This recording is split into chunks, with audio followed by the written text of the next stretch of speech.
Hi friends, నేను మీ హరినాగనంద్ short hand instructor.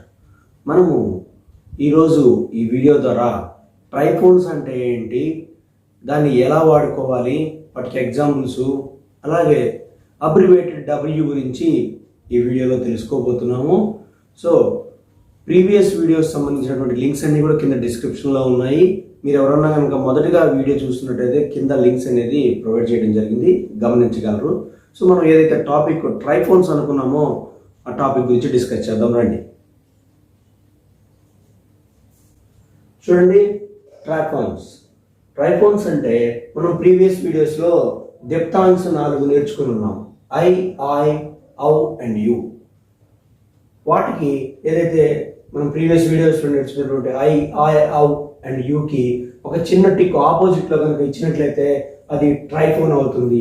ట్రైఫోన్ అంటే 3 sounds mix అయినందువల్ల ట్రైఫోన్ అనే సౌండ్ మనకి వస్తుంది. సో చూడండి, అవి ఏమేమి ఉన్నాయి ఏంటనేది తెలుసుకుందాం. వీటికి కూడా ఫస్ట్ ప్లేస్, థర్డ్ ప్లేస్ ట్రైఫోన్స్ అనేది ఉండటం జరిగింది. No second place. డిప్థాంగ్స్కి ఎలా అయితే సెకండ్ ప్లేస్ లేదో దీనికి కూడా సెకండ్ ప్లేస్ అనేది లేదు. Only first place and third place. Okay, చూడండి ఇక్కడ ఫస్ట్ సౌండ్ ఏమొచ్చింది, ఇందాక ఐ వచ్చింది, ఇప్పుడు అయా. డిప్థాంగ్స్లో ఏమొచ్చింది, సెకండ్ సౌండ్ ఆయ్, ఇక్కడ అయా. ఇక్కడ థర్డ్ ఏమన్నాము, అక్కడ డిప్థాంగ్స్లో ఔ అన్నాము, ఇక్కడ అవా. అక్కడ ఏమన్నాము యు, ఇక్కడికి వచ్చేసరికి యుయా. ఏం పలికినాయి, అయా, ఆయా ఫస్ట్ ప్లేసు, అవా, యుయా అనేది third place, no second place. So వీటిని ఎట్లా రాయాలి అంటే చూడండి, మీకు చూపించడానికి పెద్దగా రాస్తున్నాను. మనం ఇలా రాసుకోవాలి అని చెప్పి చెప్పుకున్నాము ఐకి. దానికి ఒక చిన్న టిక్ ఇలా ఆపోజిట్గా చిన్న టిక్ ఇస్తే ఆయా అవుతుంది. అలాగే ఆయ్ అనేది ఇట్లా రాసుకున్నాం, దానికి ఆపోజిట్లో చిన్న టిక్ ఇచ్చుకుంటే ఆయా అవుతుంది. అవ్వ అనేది ఇలా రాసుకున్నాము, దానికి ఒక చిన్న టిక్ ఇస్తే అవా. అలాగే యుయా, యూకి చిన్న టిక్ ఇస్తే యుయా. ఓకే, మీకు చూపించడానికి పెద్దగా రాశాను, సింబల్ చిన్నదిగానే రాయాలి. అయా, ఆయా, అవా, యుయా. సో వీటిని ఎలా వాడుకోవాలో చూద్దాం. చూడండి, డయరీ. ఏం పలికింది, డయరీ. DRY.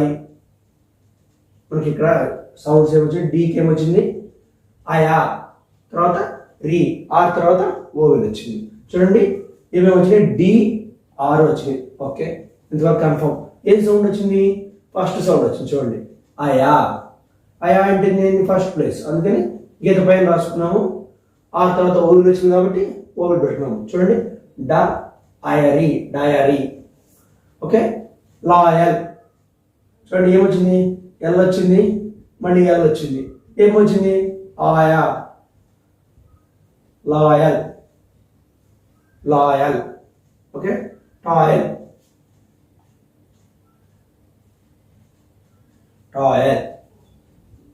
సింపుల్. మీకు డిప్థాంగ్స్లో వచ్చినటువంటి ఐ, ఔ అండ్ యు గుర్తుపెట్టుకోవడం.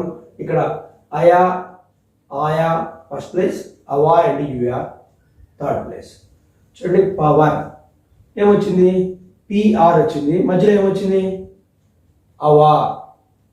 ఇది థర్డ్ ప్లేస్ కాబట్టి పి త్రుదలో ఏం రాసాం, అవా, పవర్. ఓకే, రెన్యూయల్. ఏమొచ్చింది, RNL, రెన్యూయల్. చూడండి, మనం ఇక్కడ ఎల్ అనేది డౌన్వర్డ్ ఎల్ రాసాం, అంటే మనకు తెలిసిన ఎల్ ఈ ఎల్. ఇప్పుడు ఇలా రాశాను, ఎందుకు రాశాను అనేది తర్వాత లెసన్స్లో వస్తుంది. సో ఇప్పుడు దాని గురించి అంత కన్ఫ్యూజన్ అవసరం లేదు, ఎగ్జాంపుల్ కాబట్టి చెప్పాను. చూడండి, రెన్యూయల్. ఓకే, రెన్యూయల్. తర్వాత జెన్యూయన్, JENN. ఏమొచ్చాయి, జెన్యూయన్. చాలా సింపుల్ టాపిక్. ట్రైఫోన్స్ అంటే మనం ఏదైతే డిప్థాంగ్స్ నేర్చుకున్నామో దానికి ఒక చిన్న టిక్ ఇస్తే ట్రైఫోన్ అవుతుంది. వీటికి first place and third place ఉన్నాయి. No second place. First place వచ్చేసరికి అయా ఆయా, థర్డ్ ప్లేస్ వచ్చేసరికి అవా అండ్ యువా. ఇక్కడ వాటికి సంబంధించిన ఎగ్జాంపుల్స్ అనేది మనం తెలుసుకున్నాము. ఇప్పుడు అబ్రివేటెడ్ డబ్ల్యూ, అబ్రివేటెడ్ డబ్ల్యూ, మన డబ్ల్యూ ఉంది కదా వే, దాన్ని ఇంకా అడ్వాన్స్గా ఎలా వాడుకోవచ్చు అనే దాని గురించి ఇప్పుడు మనం తెలుసుకుందాం. చూడండి అబ్రివేటెడ్ డబ్ల్యూ. ఈ అబ్రివేటెడ్ డబ్ల్యూని రైట్ సెమీ సర్కిల్లో ఈ భాగాన్ని తీసుకుంటాం. అంటే ఇప్పుడు మనం సర్కిల్ ఒకటి తీసుకున్నాం అనుకోండి, ఇందాక యూని ఈ భాగానికి వాడుకున్నాం, ఇప్పుడు అబ్రివేటెడ్ డబ్ల్యూ అనేదాన్ని ఈ భాగానికి వాడుకుంటాం. ఈ డైరెక్షన్లో రాయవలసి ఉంటుంది కొన్ని సందర్భాల్లో. ఎప్పుడు రాయాలి అనే దాని గురించి మనం ఇప్పుడు డిస్కస్ చేసుకోబోతున్నాం. చూడండి ఈ అబ్రివేటెడ్ డబ్ల్యూని రైట్ సెమీ సర్కిల్గా వాడుకోవచ్చు. ఎప్పుడు మిగతా సందర్భాల్లో మామూలుగా రాసుకుంటాము, అలా కాకుండా కొన్ని సందర్భాల్లో ఈ డబ్ల్యూని వాడుకుంటాం. ఎప్పుడు అంటే బిఫోర్ కేగేఎంఆర్, బిఫోర్ కేగేఎంఆర్ అంటే కేగేఎంఆర్కి ముందు కనుక డబ్ల్యూ కనుక వచ్చినట్లయితే మనం ఇంకా సింపుల్ మెథడ్లో రాసుకుంటాం. ఎట్లా చూడండి, ఇప్పుడు చూడండి మనం మామూలుగా వేక్ అంటే ఎట్లా రాసుకుంటాం, డబ్ల్యూ కే వేక్, ఇలా మనకు తెలుసు ప్రెసెంట్. కానీ ఈ కేకేఎంఆర్ వచ్చినప్పుడు సింపుల్ మెథడ్లో రాసుకోవచ్చు. చూడండి కే వచ్చింది కదా, అప్పుడు ఏం చేయమంటున్నాడు, ఈ చిన్న సెమీ సర్కిల్ని, రైట్ సెమీ సర్కిల్ ఇది, దీన్ని రైట్ సెమీ సర్కిల్ అంటారు. చూడండి ఇలా ఫస్ట్ చిన్న రైట్ సెమీ సర్కిల్ రాయటం, తర్వాత కే రాసుకోవటం, ఈ వచ్చినటువంటి ఓవెల్ని ముందు భాగంలో పెట్టుకోవడం. ఎందుకు, తర్వాత భాగంలో పెట్టామనుకో కే తర్వాత చదవాల్సి వస్తుంది, అప్పుడు తప్పు వస్తుంది. చూడండి W A way K Wake. చూడండి ఎంత స్ట్రోక్ తగ్గిపోయిందో, వేక్. అలాగే వేరీ డబ్ల్యూఆర్ వే రీ, ఇలా మనం మామూలుగా రాస్తాం. దాన్ని ఇప్పుడు సింపుల్గా ఎలా చేస్తున్నారు, వే రీ, డబ్ల్యూ రాసామా సెమీ సర్కిల్, ఈ చిన్న సెమీ సర్కిల్ రాసామా, ఓవెల్ పెట్టామా, ఏ ఓవెల్ పెట్టామా, ఆర్ రాసామా, దానికి ఓవెల్ పెట్టాము, వేరీ. చూడండి ఇంత స్ట్రోకు ఇంత అయిపోయింది. విగ్ మామూలుగా అయితే ఇలా రాసుకోవాలి విగ్, దాన్ని ఇప్పుడు డబ్ల్యూ ఇలా రైట్ సెమీ సర్కిల్ రాసి గే రాసి ఓవెల్ పెట్టుకోవడం, విగ్. ఉమనీష్, ఉమనీష్ సేమ్ ఆ డబ్ల్యూ వాడుకొని మనం ఆ ఉమనీష్ అనే పదాన్ని రాసేసాం అన్నమాట. అట్లాగే మనకి ఏదైతే కేగేఎంఆర్ ముందు డబ్ల్యూ సౌండ్ కనుక వస్తే ఆ డబ్ల్యూ సౌండ్ని ఇలా రైట్ సెమీ సర్కిల్లో చూపించుకోవచ్చు. మీకు ఇది చూపించడానికి పెద్ద రాశాను, కానీ చిన్న సెమీ సర్కిల్, మనం చిన్న సర్కిల్ చుట్టి దాన్ని హాఫ్ చేస్తే ఈ భాగం వస్తుందో దాన్ని ఈ రైట్ సెమీ సర్కిల్ అంటారు. అలాగే దీన్ని అబ్రివేటెడ్ డబ్ల్యూ అని పిలుస్తాము. సో చూడండి ఈ డబ్ల్యూకే పూర్తి రాసుకోకుండా కేగేఎంఆర్ ముందు వచ్చినప్పుడు చక్కగా దీన్ని ఇలా షార్ట్గా రాసుకుంటే మనకి చాలా ఈజీగా స్పీడ్గా రాసేటువంటి అవకాశం ఉంది. ఇక్కడ మనం తెలుసుకోవాల్సిన టాపిక్ ఏంటంటే, ఇప్పుడు మనం ఏం చెప్పుకున్నాము, కేగేఎంఆర్ ముందు డబ్ల్యూ వస్తే మనం ఇది రాసుకోమని చెప్పాం. అలా కాకుండా ఏదైనా పదము ఓవెల్తో స్టార్ట్ అయ్యి తరువాత డబ్ల్యూ వస్తే ఏం చేయాలి, తరువాత డబ్ల్యూ వస్తే ఏం చేయాలనే దాని గురించి మనం ఇప్పుడు తెలుసుకోబోతున్నాం. ఇప్పుడు మామూలుగా కేగేఎంఆర్ ముందు డబ్ల్యూ వస్తే ఇలా రాసేసాం, ఓకే, మనకి అర్థమైపోయింది. అలా కాకుండా ఏదైనా పదం ఓవెల్తో స్టార్ట్ అయ్యి తర్వాత డబ్ల్యూ వస్తే ఏం చేయాలి. సో బిఫోర్ కేగేఎంఆర్ వచ్చినప్పుడు ఈ డబ్ల్యూ వాడుకుంటాం, మిగతా అన్ని సందర్భాల్లో మామూలుగా రాసుకుంటాం. అలా కాకుండా ఏదైనా ఒక పదం ఓవెల్తో స్టార్ట్ అయ్యి తర్వాత డబ్ల్యూ వస్తే ఏం చేయాలనే దాని గురించి ఇప్పుడు డిస్కస్ చేద్దాం.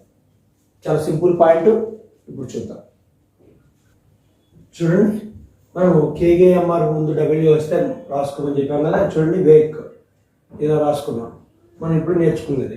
అలా కాకుండా దీనికి ముందు ఇక్కడ ముందు డబ్ల్యూ వచ్చింది కానీ ముందు ఓవెల్ ఏం లేదుగా, అలా కాకుండా ముందు ఓవెల్ వచ్చింది అనుకోండి, సపోజ్ చూడండి ఎవేక్, ఇలాంటి సందర్భాల్లో పూర్తిగా రాసుకోవాలి. ఎందుకంటే ముందు ఓవెల్ పెట్టుకోవాలి. ఈ డబ్ల్యూకి చిన్న సెమీ సర్కిల్కి ఓవెల్ పెట్టుకోవడానికి కుదరదు.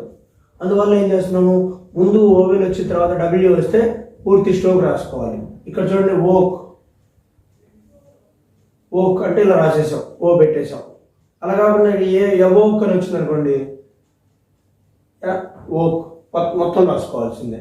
అంటే డబ్ల్యూకి ముందు ఓవెల్ ఉంటే పూర్తి స్ట్రోక్ రాసుకోవాలి. అలాగే వేర్ పూర్తి స్ట్రోక్ రాసుకోవాల్సి వస్తుంది. సో బిఫోర్ కేకేఎంఆర్ ముందు కనుక డబ్ల్యూ వస్తేనేమో రైట్ సెమీ సర్కిల్ మనం వాడతాము, ఈ డబ్ల్యూ బదులు. మిగతా అన్ని సందర్భాలు ఓవెల్ అని రాస్తాము. అలా కాకుండా డబ్ల్యూకి ముందు ఓవెల్ వచ్చింది అంటే ఖచ్చితంగా ఫుల్ స్ట్రోక్ రాసుకోవాలి. సో ఈ లెసన్ మీకు పూర్తిగా అర్థమైంది అనుకుంటాను. మరిన్ని వీడియోస్ కోసం మన ఛానల్ని సబ్స్క్రైబ్ చేయండి. అలాగే మీకు ఎవరికైనా సరే డౌట్స్ ఉన్నట్లయితే మన వాట్సాప్ నెంబర్ 9704555002కి మీ డౌట్ కనుక చెప్పినట్లయితే దాన్ని సాల్వ్ చేయడానికి ప్రయత్నిస్తాము. అలాగే ఈ లెసన్స్ మీద మీ ఒపీనియన్ అనేది కింద కామెంట్స్ రూపంలో తెలియజేయగలరని భావిస్తున్నాను. Thank you.